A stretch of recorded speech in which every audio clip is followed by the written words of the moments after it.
Hey guys, Tim here, welcome back to another video, and today I have for you guys a review of the house of Parfums Quartana. Before I start, I really like to thank Joseph Quartana for sending me these samples for review. I have really enjoyed testing them out, and without further ado, let's get started. Now, like all my house reviews, I'm going to be going through what I love and will be getting from this house, what I like and do recommend you try out, and lastly, what I really didn't like from this house, and why I feel the way I feel about each of them. So let's start with the ones I love and will be getting from this house, and there's only one in this list, and it is Mandrake. This is an incredibly juicy scent, probably the juiciest scent that I've ever smelled. It starts off with a very prominent note of red apple mixed with a touch of pomegranate and a lot of rhubarb. And what the rhubarb does is it gives the scent a very sharp and sweet vibe, which causes it to be quite strong and piercing, so you'll definitely get noticed with this one. It projects off very well. Now, the reason I like this scent so much is because it's simply a very tasty, juicy scent,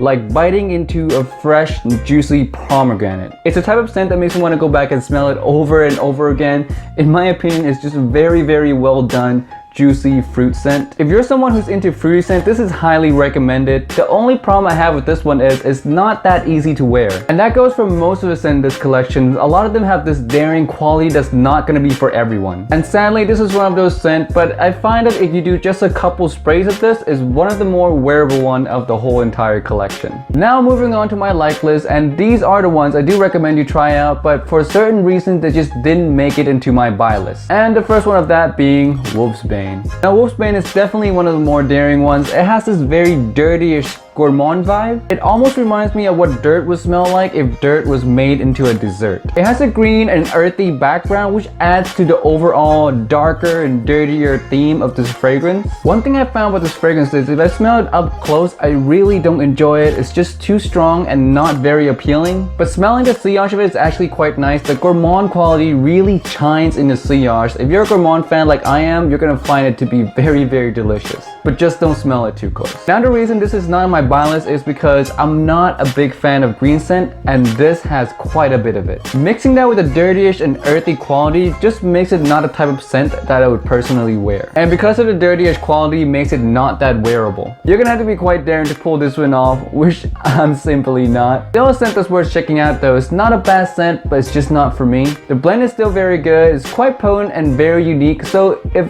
all this sounds appealing to you, you might want to give this one a try. Next one on this list is Hemlock. This one I do enjoy quite a bit. It has this very powdery white floral theme, and white floral being one of my favorite note group, I really gravitate towards this one at first. I would have to say if I had to judge this one just on the scent alone, I probably would buy it, but like the other ones, it's also harder to wear. Not the most daring of the whole collection, but I still struggle to find the right time to wear it. I would say though that the scent is very well blended. I really do enjoy smelling it. The scent really reminds me of what an actual hemlock might smell like. It's like I'm walking through a field of hemlocks and white florals at nighttime. It's very calming and to me very beautiful. It honestly makes me sad that this comes off more daring. I would so love to own this scent, but I guess they all can't be perfect scents, right? Anyway, if you like white floral scents or powdery scents for that matter, this is a must try. You really would not regret it. Next we have the one called Digitalis. This is a very clean and green scent, and it's the only one from the collection so far that is not daring. It's completely wearable, but there's also not much going on as well. It smells like fresh cucumber and basil, and what the basil does is it just gives the scent a brighter green vibe. Overall, just a very clean and green scent, safe for any occasion. The reason I'm not buying this fragrance is one, it doesn't smell that special to me, and two, just the same as Wolfsbane, I'm not that into green notes. I'm very picky with green scent, and this one just didn't do it for me. Not that I don't like it, but it's just a type of scent that's not that appealing to me. But if clean and green are your thing, this could very well be the one for you. Last on this list we have Blood Flower. Blood Flowers has the similarities to Bull's Blood by imaginary authors with its irony, blood accord, and rose. One of the only big difference between these two is that Blood Flower has an added candy vibe, which derives from the note of licorice. In terms of wearability, I think they're both quite daring, with Blood Flower being my preferred choice if I had to pick one. I really like the added candy vibe. It really makes it smell more fun and more youthful. Still didn't make my buy list because it's still fairly daring, and just like the other ones, I just can't think of a good time to wear this. But if you're looking for a unique scent to try out, look no further than this one. Moving on to my next list, and this is the list of the fragrance that I didn't really enjoy so much. And sadly, what's on this list is their entire collection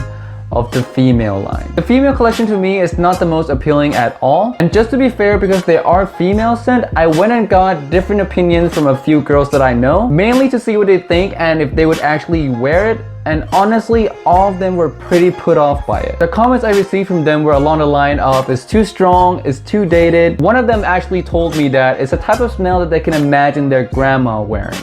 And lastly, some of them thought it was just too different. So from that experiment, I concluded that these scents are simply too daring for the people in my age group, which are 25 and below. Like I said, I personally don't enjoy them as well. But if you're 35 or 40 plus, you might find these to be interesting, but they're just not for me and the younger crowd that I got the opinions from. So yeah guys, that's all the scent from this collection so far. My overall thoughts on this house is that there's definitely some very good and very unique ones in there. But some of them are just a little too daring and a little too hard to wear. This is a house that's not going to be for everyone for sure, but I really appreciate their creativity and the theme that they have going on. And one more thing I really like about this house is all the care they put into the packaging. Just look at these sample cards guys. They're very well done, highly detailed, and quite frankly just very eye-catching. What beautiful packaging tells me is that it tells me that the owner really cares about his own brand, his own creation, and that's the quality that I'm always gonna appreciate in any brand. Anyway guys, that's it for my review. Please leave a comment below if you've tried anything from this house. I really would love to hear your thoughts on them. And don't forget to press the like button and subscribe if you haven't. Really helps me out, and I'll see you guys in the next video. Bye!